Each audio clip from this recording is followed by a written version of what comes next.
oba olinga ba bomanga wana siko baza ba congolais so baza ba congolais ngapi na congolais so nga na congolais bon ba congolais te so bon ba congolais singa na congolais te omoni ke wana étranger te muta o menacer nga so tali bien na ba tête ba tutu ba menacer nga ba bomanga est-ce que oki étranger mo kaza wana donc il a dit que tout tiko kosela ka batu à chaque fois que bazo boma ba congolais pas batu non makile ko tanganani mundele muta ya boma congolais te ça dit congolais mutanga tangisa makila muninga ne congolais qui ment dans les recours sur Bani. Bon, ça au conseil bêtise quoi. Discours on a curieux bah discours dans l'après-concert. Yengekeno muta nempiango na Kianzela TV. Otuninga motuna konsana ba événement ilekaki lobby na niveau à Paris entre ba combattants na ndeko na biso Fally Ipupa. Bon, ngai muta chikeva ni contre Fally ni contre ma combattant ngana pesa kaka point de vue nanga bande ko ngai o bozola nanga na Kianzela TV Fally a ennemi na bisoté Fally azali je dirais mal nécessaire. Comment mal nécessaire? Lelo grâce à concert ya Fally a tellement persisté qui na concert na et sali ki ba combattant ba koti en activité ba tumbi mituka basali o bakoyi kosala et permettre que bayoka ba ba média et le baron sur le problème ya Congo ya bato bazo violer la Congo le problème s'est passé là donc quelque part Fally a servi d'un pont pour permettre que bas combattants, bas au moins à passer le message dans baron d'une manière médiatique. Et dans ce qui s'est passé, bas combattants, bas perdants. Atteindre l'objectif dans baron, il se faire attendre. Le lot, tout le monde a même beaucoup de gens politiques en France, notamment Marie Le Pen, Nicolas Dupont-Aignan, et pas Moussous. Comme on le sur, Congolais.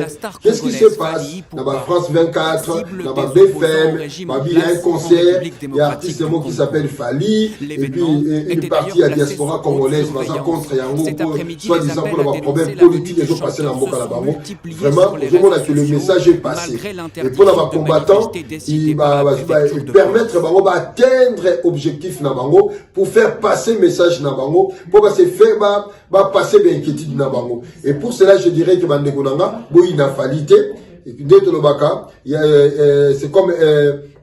c'est comme un mal nécessaire. Et l'action de Fally, le concert de Fally, et permettant qu'il action va combattant lobby de passer la média Batouba le Benango, Batouba Yokango partout dans le monde.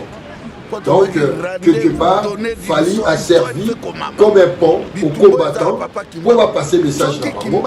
Et de l'autre côté, surtout à nos Congolais, c'est comprendre, lorsque l'action va congolais, et Kobanda Kozala, na bamboka oyo bazali na relation, na influence na bango na politique ya Congo, c'est alors que ba décider wana le multinational wana ba koyoka. Botala makambo lekaki. Ba voiture à Batombia. Il y a des innocents français qui ont mis la voiture là-bas. Bateau là, sur la CPLT.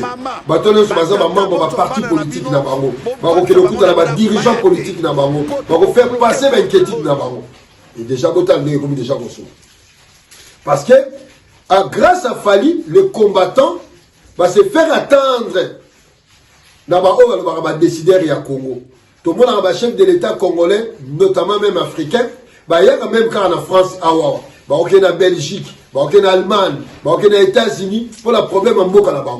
Donc cela veut dire, avec le système de néocolonialisme, Occident a la même mise en Afrique, lorsque la diaspora commence à toucher les intérêts dans Bango, dans Katia Mboka, dans Bango,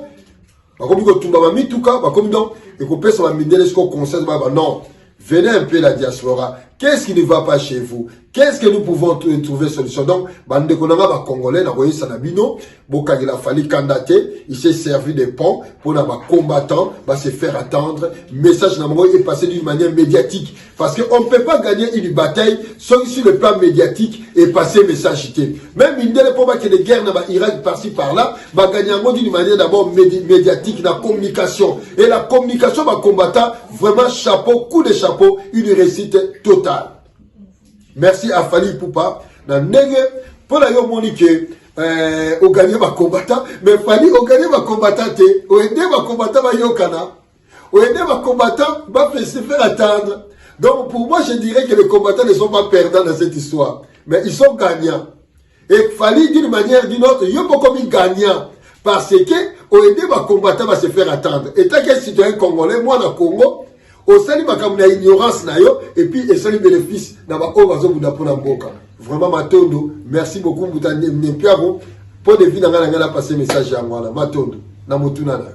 Kukele yango yo, émission na bino yango yo, kasi bokoleka na plateau ya nebi yango, akoyamba bino mpo ya kufungula bayendo miso, olamusa bango, obayeba kibo bango, oya kutala, oya koyoka, oya komona kibo na meso, kukele ekolobisa onini. Tozonga na nzela oyo tobungelaki, oya kutala, oya koyoka, zasu na tango ya kolala te, ekomi tango biso po tolamuka moto moyindo tolamuka. Kiele lingi yo ozala ndenge ni futuka wana ya pambo ya bidila ukela yepo azongiso na nzela wana po ozonga na nzela bosolo na yo ukele yango ye ukele ye na tongo ela musa yo kibo biso ukele nde ekati makambo biso Kukiele, otra emisión de estudio.